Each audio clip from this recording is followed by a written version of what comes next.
चलो, तो अभी ओपियोइड्स की बात कर रहे थे ना हम, तो अभी तक हमने कवर कर लिया हिस्ट्री, जो कि कुछ ज़्यादा नहीं था, जनरल मैकेनिज्म्स एंड क्लासिफिकेशन, ठीक है। अब बात करेंगे हम फार्माकोकाइनेटिक्स के बारे में। तो first of all general principles की बात करते हैं, that is applicable on all opioids, है ना। तो क्या क्या जनरल प्रिंसिपल्स है? एक तो पीके वैल्यू, फिर protein binding, lipophilicity, effect side equilibrium T half, ठीक है।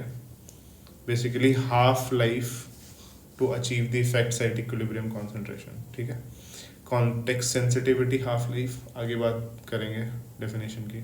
Metabolism and excretion, cool.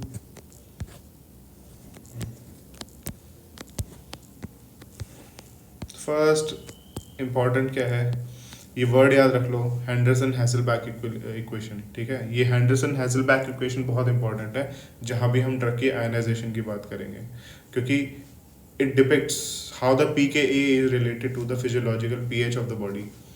अगर पीएच जो है ना, एट विच, चल पी के ए का डेफिनेशन ही बता देता हूँ। pH at which the both ionized and the ionized form of the drug are present in equal proportion। equal proportion में होगा तो क्या होगा, ionized का concentration 1 हो गया मान ले, unionized का भी 1 हो गया, तो log 1/1 log 1 हो गया, log 1 is 0। तो उस पॉइंट पे जब log 1 0 हो जाएगा तो pH क्या हो जाएगा, pKa के बराबर हो जाएगा। तो what ever pH at which your ionized and unionized become equal, तो 1 हो जाएगा, log 1 0 हो जाएगा, तो वो pH will become your pK value, ठीक है। ऐसे याद रख लो। तो इम्पॉर्टेंट क्यों है हमारे लिए जानना, क्योंकि जब pK is near to the plasma pH ना, दैट इज 7.4, तो उस पर्टिकुलर मोमेंट पे हमारा बहुत ज़्यादा लिपिड सॉल्युबिलिटी होती है उस ड्रग की, अच्छी खासी, है ना। तो फिजियोलॉजिकल पीएच के पास अगर किसी भी ड्रग का पीके वैल्यू होगा तो वो बहुत अच्छे से सॉल्युबल होगा, ड्रग क्रॉस बहुत इजीली ड्रग क्रॉस कर पाएगा। समझ रहे हो ना, 50% तो अनआयनाइज है, और क्योंकि पीएच ऐसा है कि वो बार बार ही उसको अनआयनाइज कन्वर्ट कर देगा, जैसे अनआयनाइज ट्रांसफर कर जाएगा तो आयनाइज वाला टूट के 2 में डिवाइड हो जाएगा, फिर से आयनाइज और अनआयनाइज में। अब जनरली मोस्ट ऑपियोइड्स क्या है, are weak bases, majority drug तो फिर क्या बन जाता है, आयनाइज्ड फॉर्म में बन जाता है इन द ब्रेन। कैसे, नीचे बात करेंगे।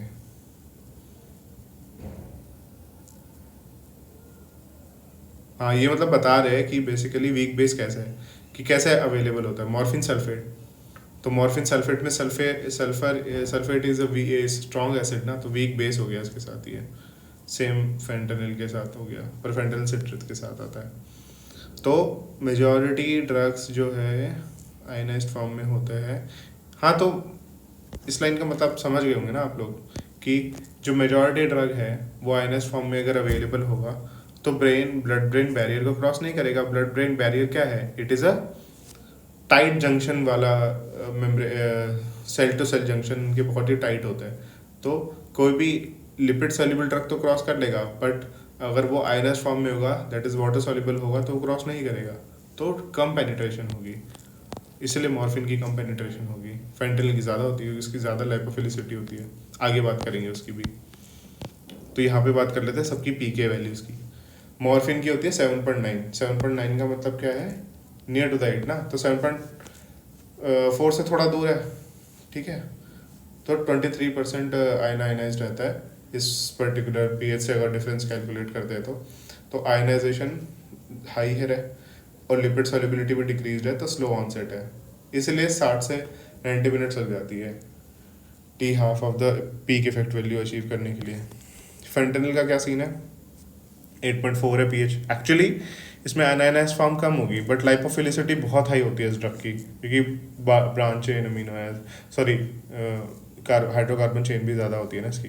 तो पीके वैल्यू ज़्यादा होने के बावजूद भी इसका ऑनसेट ऑफ एक्शन बहुत फास्ट होता है, 5 to 10 मिनट्स इसका टी हाफ के है, ठीक है, क्योंकि लाइपोफिलिसिटी ज़्यादा है। फिर फेंटेनिल, रेमीफेंटेनिल की बात करते हैं, तो वो उसका pH is very near to the physiological pH ना, तो नॉन आयनाइज्ड फॉर्म बहुत ज़्यादा होती है, तो बहुत ही रैपिड ऑनसेट होता है। सेम गोज टू एल्फेंटेनिल, उसका भी 90% आयनाइज्ड होता है, पीएच 6.5 एक्चुअली थोड़ा दूर है, बट अनआयनाइज बहुत ज़्यादा होता है एसिडिक होने की वजह से। जो हम यहाँ पे बात कर रहे थे ना रेमीफेंटेनिल और एनफेंटेनिल की, वो थोड़ा डिफरेंस ऐसा है कि जो रेमीफेंटेनिल होता है उसका पीएच क्लोज है, इसलिए नॉन आयनाइज्ड फॉर्म भी ज़्यादा रहती है, तो ऑनसेट बहुत फास्ट रहता है। अल्फेंटेनिल का थोड़ा सा कम रहता है, दैट उसका 1.1 to 1.5 मिनट है, इसका 2 to 3 मिनट होता है। ये डिफरेंस इसीलिए है क्योंकि पीएच तो 6.5 है, दैट इज कि अनआयनाइज्ड फॉर्म तो बहुत बढ़ गया, but that makes it more high also, मतलब इसका हाईली प्रोटीन बाउंडेड नेचर भी है, तो प्रोटीन बाउंडेड ज़्यादा होने की वजह से फ्री ड्रग कॉन्सेंट्रेशन रिलेटिवली कम रहता है। बट ये इंपॉर्टेंट इसलिए हो जाता है हमारे लिए कि अगर अल्फेंटेनिल हम दे रहे हैं और पेशेंट को हाइपोप्रोटीनीमिक स्टेट है due to any reason, hypoproteinemia है, सीकेडी का पेशेंट है मान लो, या फिर पुअर न्यूट्रिशन स्टेटस है, जेरियाट्रिक है, कुछ भी है, हाइपोप्रोटीनीमिया है, लिवर डिजीज़ है, तो उस केस में डोजेस बढ़ जाएगी। ठीक है, सॉरी मतलब इफेक्ट फ्री ड्रग कॉन्सेंट्रेशन कम होगा तो यूजुअल डोज पे भी फ्री ड्रग कॉन्सेंट्रेशन बहुत हाई होगी। ठीक है, फिर आगे बात करते हैं हम प्रोटीन बाइंडिंग की, जल्दी जल्दी खत्म करते हैं, फार्माकोकाइनेटिक्स भी करें फिर डायनेमिक्स भी करेंगे। प्रोटीन बाइंडिंग में ओपियोइड वीक बेस है, तो वीक बेस जाके अल्फा 1 एसिड ग्लाइकोप्रोटीन पे ही बाइंड करेंगे, है ना। एल्बुमिन पे सारे एसिडिक ड्रग्स बाइंड करते हैं, इसलिए लोकल एनेस्थेटिक। तो हमारे कौन से हो गए alpha 1 acid glycoproteins, majorly sorry मतलब प्राइमरी बाइंडिंग साइट रहती है इनकी, इन्फेंट्स में कम होता है तो फ्री ड्रग कॉन्सेंट्रेशन बच्चों में ज़्यादा होता है, इसलिए एपनिया में जाने का रिस्क ज़्यादा रहता है बच्चों के अंदर। लोवेस्ट है 20 to 40% of the protein binding is with the morphine. ठीक है, तो मॉर्फिन सबसे ज़्यादा बाइंड करता है, ऐसा कुछ नहीं है, लोवेस्ट है मॉर्फिन की, उल्टा बोला मैंने। हाँ, तो मॉर्फिन ना सबसे कम बाइंड करता है, जो बाकी जितने बच गए फेंटेनिल, अल्फेंटेनिल, सूफेंटेनिल, इनका ज़्यादा है प्रोटीन बाइंडिंग भी in general alpha 1 acid glycoprotein से। लाइपोफिलिसिटी की बात करें तो जैसे कि बात करी थी हमने ब्लड ब्रेन बैरियर की, तो ये जो गैप, इनके जो गैप जंक्शंस होते हैं ना, बहुत ही गैप जंक्शन होते ही नहीं एक्चुअली, बहुत ही टाइट जंक्शंस होते हैं और बहुत ही सिलेक्टिव पोर्ट्स होते हैं जिससे ये सब्सटेंसेस को अलाउ करते हैं, but lipid soluble drug cross कर जाते हैं। ठीक है, वही जो डेस्मोसोम्स और हेमिडेस्मोसोम्स की कहानी पढ़ते थे अपन यूजी टाइम में, फर्स्ट ईयर फिजियोलॉजी में, वही चीज़ है। तो मॉर्फिन की लाइपोफिलिसिटी भी कम होती है, तो हमने क्या देखा, लाइपोफिलिसिटी भी कम है, ठीक है, प्रोटीन बाइंडिंग भी सबसे कम है, और पी के वैल्यू भी बहुत दूर ही है थोड़ा, है ना, 8 है। इसके अलावा वॉल्यूम ऑफ डिस्ट्रीब्यूशन तो सबकी हाई रहती है, मतलब कि रीडिस्ट्रीब्यूशन बहुत आराम से होता है ड्रग। इसके अलावा 2 टी हाफ लाइफ इंपॉर्टेंट है हमारे लिए, इफेक्ट साइड इक्विलिब्रियम और कॉन्टेक्स्ट सेंसिटिव।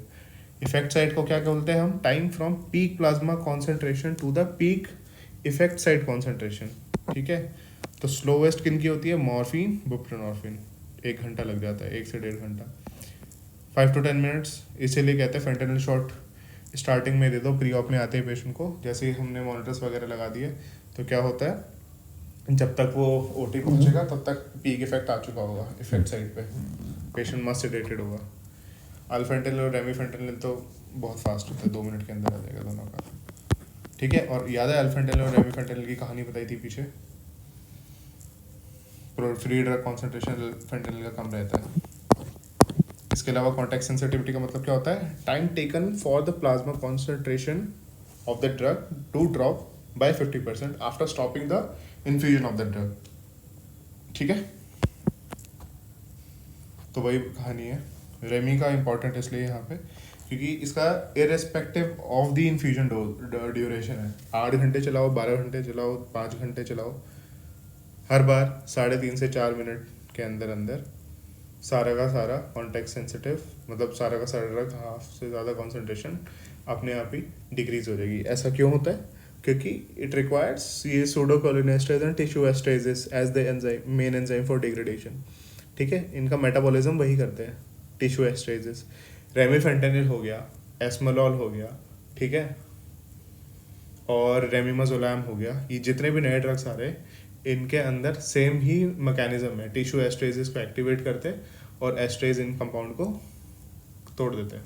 ठीक है, तो ओबेसिटी में सेफ होता है और इन जनरल भी सेफ होते हैं काफ़ी। लिवर डिजीज़ में जब तक सीवियर डिजीज़ नहीं होती और सारे प्लाज्मा प्रोटीन्स कम नहीं हो जाते तब तक कोई दिक्कत नहीं है। लास्ट मेटाबॉलिज्म और एक्सक्रीशन की बात करें तो लिवर से ही होता है, ठीक है। लिवर में फेज 1 रिएक्शन में मोस्ट कॉमनली इनके साथ एसोसिएटेड होता है डीएल्कलेशन एंड हाइड्रोक्सिलेशन, और फेज 2 में ग्लूकुरोनाइडेशन, एक्सेप्ट रेमिफेंटेनिल जिसका मैंने बताया प्लाज्मा एस्ट्रेसिस से होता है, non specific ones, and the excretion is mainly through the kidney, ठीक है। तो this ends our pharmacokinetic part, one of the major important part that we discussed it very thoroughly, इतना करने की ज़रूरत नहीं थी। इसके अलावा फार्माकोकाइनेटिक्स की बात करते हैं। उससे पहले ना एक ब्रीफली बस आधा मिनट और लूँगा ये बताने के लिए कि कैसे कैसे देना होता है। तो रूट ऑफ एडमिनिस्ट्रेशन आईवी हो सकता है, इंट्रामस्कुलर हो सकता है, ओरल, ट्रांसमिकोजल, ट्रांसडर्मल तो बहुत कॉमन है, ठीक है। फेंटेनिल पैच भी मिलते हैं मार्केट में, और मॉर्फिन के तो मिलते हैं, बुप्रेनॉर्फिन के मिलते हैं। ट्रांसमिकोजल में फेंटेनिल की लॉलीपॉप आती है। ट्रांसडर्मल में बता दें, ट्रांसनेजल में सॉरी, ट्रांसनेजल में आई एम नॉट श्योर कौन कौन से आते हैं। रेक्टल में आते हैं, ठीक है, ट्रामेडोल वगैरह के। न्यूरैक्सियल में हमारे पास इथनोथिकल और एपिड्यूरल के लिए, दोनों के लिए फॉर्मुलेशन है ही, और हम बना भी सकते हैं डोज एडजस्ट करके, एम्प्यूल तोड़ के स्टेरल वे में, ठीक है। तो एपिड्यूरल का मैकेनिज्म कैसे अलग होता है मतलब इंट्राथिकल का, ये सब्सटेंशियल जिलेटिनस को पैक्ट करते हैं। तो analgesia is without the motor और ऑटोनोमिक और प्रोप्रियोसेप्शन इफेक्ट, कि पेशेंट चल प्रोप्रियोसेप्शन फील कर पाएगा, ऑटोनोमिक नर्वस सिस्टम इंटैक्ट रहेगा, बीपी फॉल नहीं होगा पेशेंट का, मोटर भी इंटैक्ट रहेगा, बट प्रोफाउंड एनाल्जेसिया अचीव हो जाएगा at the regional level. Regional anaesthesia भी वो एनाल्जेसिया बहुत अच्छा प्रोवाइड करेगा। मतलब कि अगर जैसे परफोरेशन का पेशेंट है और अगर उसको हमने इंट्राथिकल ओपियोइड दे दिया, इंट्राथिकल मॉर्फिन दे दिया, तो that is considered as one of the gold standard method to cover for the regional analgesia, ठीक है। तो बहुत अच्छा है, देना चाहिए इंट्राथिकल मॉर्फिन। और इवन एपिड्यूरल में भी ओपियोइड देना बहुत बेनिफिशियल रहता है। मॉर्फिन बहुत अच्छा है एपिड्यूरल में दिया हुआ, इंट्राथिकल भी। लाइपोफिलिक होते हैं हमारे फेंटेनिल और ये फेंटेनिल, तो इसकी वजह से आईवी एब्जॉर्प्शन ज़्यादा होता है, सो सीएनएस इफेक्ट भी आता है अच्छे, बट सिस्टमिक इफेक्ट भी अच्छे खासे आ जाते हैं। बट हाइड्रोफिलिक जैसे मॉर्फिन है, ये कम आईवी एब्जॉर्प्शन होता है इनके अंदर, तो क्या होता है सीएसएफ का रोस्ट्रल स्प्रेड बहुत अच्छा होता है, समझ रहे हो, क्योंकि ये तुमने एपिड्यूरल या इंट्राथिकल स्पेस में दिया है, तो आईवी में जाएगा नहीं, क्योंकि उसको तो एंडोथेलियम क्रॉस करनी पड़ेगी, तो क्रॉस करेगा नहीं इतने में, तो सीएसएफ में मिक्स हो जाएगा। तो सीएसएफ में क्योंकि हाइड्रोफिलिक है, ठीक है, तो अल्टीमेटली जैसे ही सीएसएफ में मिक्स होगा तो इसका रोस्ट्रल स्प्रेड होगा, ऊपर की तरफ स्प्रेड होने लगेगा, सेफेलाइट स्प्रेड, तो डिलेड रेस्पिरेटरी डिप्रेशन भी आएगा इसके अंदर बाद में 6 to 12 आवर पे, due to the presence on the muto receptor of the medullary respiratory centers. जो ब्रेन स्टेम में जब ये पहुंचेगा तो मेडुलरी रेस्पिरेटरी सेंटर्स जो है हमारे, उनको स्टिमुलेट करेगा, ठीक है, उसके थ्रू रेस्पिरेटरी डिप्रेशन कराएगा। तो ये सिस्टमेटिक इफेक्ट नहीं है, ये इंट्राथीकल इफेक्ट है, ये रोस्ट्रल स्प्रेड के थ्रू इफेक्ट आया है, ठीक है। इसने सिस्टमिक एब्जॉर्प्शन बहुत ज़्यादा नहीं करी, इसीलिए पोटेंट एनाल्जेसिया अचीव होता है at the all segment, non segmental analgesia achieve होता है। बहुत ही अच्छा वेसल कवर मिलता है, क्योंकि सी फाइबर्स को भी अच्छे से ब्लॉक करता है, प्रोलॉन्ग्ड एक्शन रहता है, सस्टेन्ड रहता है। और इंट्राथिकल मॉर्फिन का देख लो 60 to 90 मिनट्स तक रहता है, और टोटल ड्यूरेशन 12 to 24 आवर, ठीक है। सब बता चुका ना मैं। चलो अब फार्माकोडायनेमिक्स की बात करेंगे नेक्स्ट वीडियो में। So guys this is the end of the part 5 of opioids.